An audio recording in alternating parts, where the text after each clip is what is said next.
Oh shit. Doflamingo is like Gator from Jungle Fever. You can't stop the motherfucker unless you kill him.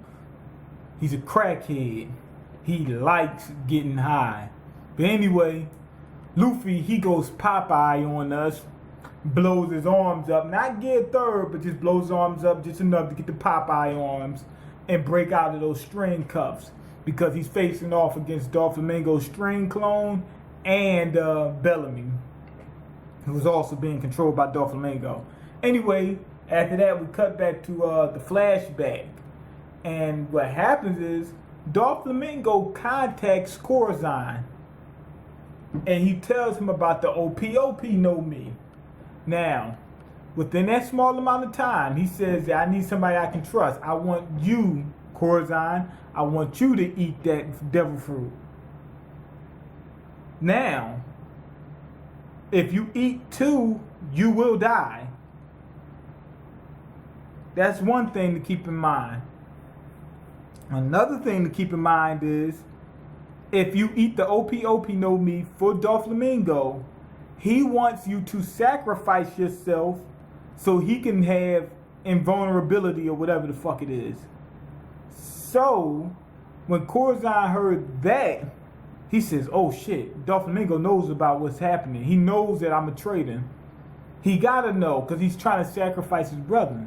See, if it wasn't the case, he would get somebody else to do it. He'd find somebody else and say, here, I'll give you this devil fruit power. Okay, now I need you to do this. And once you do that, I'll pay you $10 trillion or whatever it is. And the dude wouldn't know that he's going to die once he does it. That's what he would do. Corazon knows that he will die after that. I don't think Doflamingo knew that Corazon knew that. And Doflamingo also doesn't know that he has a devil fruit. And on top of that, people are saying, how can he keep it secret from me? How would he not know? Just don't come in contact with sea stone in the water. That's it.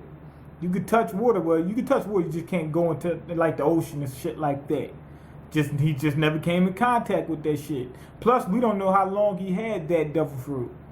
Could have only been for a couple years. You know, he might not have been hiding it his whole life. Anyway, once he tells him that, Corazon goes ahead and tells Sengoku, you know, some stuff. But we also know that Virgo is working with them. The secret mission that he was on, remember, back when we seen him in Punk Hazard, he was working for the Marines. So Doflamingo had him working as an inside man.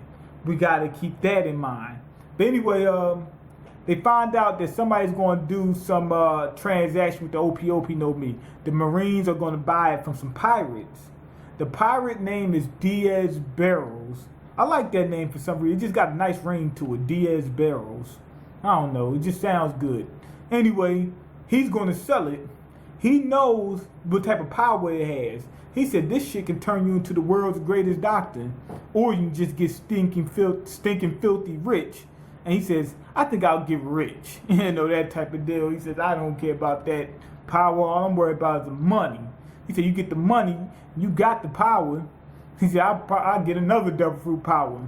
One that I can actually use to my advantage. Remember, because in order for you to use the OPOP no me to its full extent, you need to be a doctor. Because you need to have knowledge on how the body works. What you call them, Corazon's powers is pretty much useless in the fight outside of just a sneak attack. That's what leads me to believe, like I've been saying before, I don't think the devil fruit's original purpose was for battle at all. I think it was being used for something else. And the way we use it now or the way they use it now is for battle, but it's not, that wasn't its intent. Shit, that's what I'm thinking. Anyway, Corazon finds out that Law is dying faster than we, expected. He passed out. Then he goes ahead and tries to get the drop on Doflamingo and the Marines in order to get the OPOP no me and save Law. Now he manages to get the drop on Diaz Barrels, gets the OPOP no me, which is basically this. He gets his hands on this and takes off, and that's when the clumsy shit comes in. The motherfucker does 4 barrel rolls, and he rolls right into him. Into the pirates, and they just shoot. They shot the living shit out of him. They shot the dog shit out of him over this. This is what they killed him for. This. Anyway, that was pretty much it for the chapter. It was good. This flashback has been good. We should call him Corazon said we ain't going back to the family. He said Doflamingo probably knows. And even if he doesn't, he's trying to kill me anyway because he knows that the fruits, doing what, giving me the fruit, he intends to kill me. But he doesn't know that I know that, so I gotta get the drop on him. Not only that, he said that if we steal the OPOP know me, we'll be making the Marines a damn enemy too. So this is what he's doing for Law. I think he might be able to talk to the Marines like, yo, I had to save the kid. You know what I'm saying? They might give him a slap on the wrist or something like. I don't know about a slap on the wrist, but might just give him some time or something like that, and not really just kill the motherfucker. And he said from then on you're gonna be fighting for your damn life. He said we're gonna save your life for you to fight for your life for the rest of your life. That shit's crazy. This was just a good backstory. That's what it really is. It's a real good flashback. That's pretty much all I can say about it. I'm gonna give it a 4.5. It's not really much to analyze that you can't see. It's just a real good flashback. Just done well. But anyway, go ahead and leave your comments, like the video, and subscribe, because I can't eat. I'm broke, nigga. I'm broke, and you got the power to change that. Peace.